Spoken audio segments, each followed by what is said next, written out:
औरतें भी बड़ी बेवकूफ़ होती हैं। रोज़ाना की तरह आज फिर ईश्वर का नाम लेकर उठी थी। किचन में आई और चूल्हे पर चाय का पानी चढ़ाया। फिर बच्चों को नींद से जगाया ताकि वे स्कूल के लिए तैयार हो सके। कुछ ही पलों में वो अपने सास ससुर को चाय देकर आई। फिर बच्चों का नाश्ता तैयार किया और इस बीच उसने बच्चों को ड्रेस भी पहनाई। फिर बच्चों को नाश्ता कराया। पति के लिए दोपहर का टिफ़िन बनाना भी ज़रूरी था।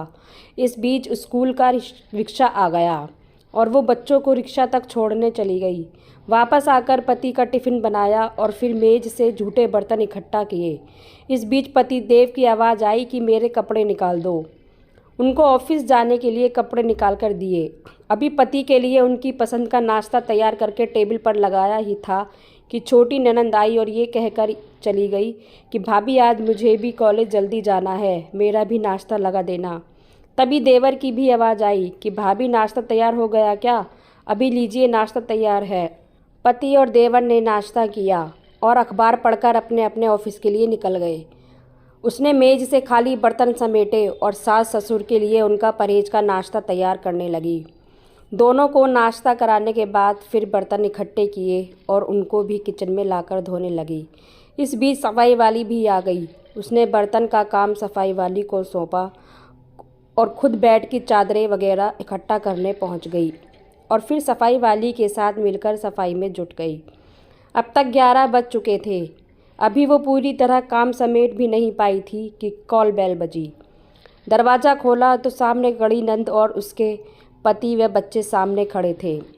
उसने खुशी खुशी सभी को आदर के साथ घर में बुलाया और उनसे बात करते करते उनके आने से हुई खुशी का इजहार करती रही। नंद की फरमाइश के मुताबिक नाश्ता तैयार करने के बाद अभी वो नंद के पास बैठी ही थी कि सासू की आवाज़ आई, बहू खाने का क्या प्रोग्राम है? उसने घड़ी पर नज़र डाली तो 12 बज रहे थे। उसकी फिक्र बढ़ गई। वो जल्दी से फ्रिज की तरफ लपकी और सब्जी निकाली और फिर से दोपहर के खाने की तैयारी में जुट गई। खाना बनाते बनाते अब दोपहर का 2 बज चुके थे। बच्चे स्कूल से आने वाले थे। लो बच्चे आ गए। उसने जल्दी जल्दी बच्चों की ड्रेस उतारी और उनका मुंह हाथ धुलवाकर उनको खाना खिलाया। इस बीच छोटी ननद भी कॉलेज से आ गई और देवर भी आ चुके थे। उसने सभी के लिए मेज़ पर खाना लगाया और खुद रोटी बनाने में लग गई। खाना खाकर सब लोग फ्री हुए तो उसने मेज़ से फिर बर्तन जमा करने शुरू कर दिए। उसने फिर से किचन की ओर रुख किया। तभी पतिदेव घर में दाखिल होते हुए बोले कि आज देर हो गई, भूख बहुत लगी है, जल्दी से खाना लगा दो। उसने जल्दी जल्दी पति के लिए खाना बनाया और मेज़ पर खाना लगाकर पति को किचन से गर्म रोटी बनाकर ला लाकर देने लगी। अब तक 4 बज चुके थे। अभी वो खाना खिला ही रही थी कि पति देव ने कहा कि जाओ तुम भी खा लो। उसने हैरत से पति की तरफ देखा तो उसे ख्याल आया कि आज मैंने सुबह से कुछ खाया ही नहीं।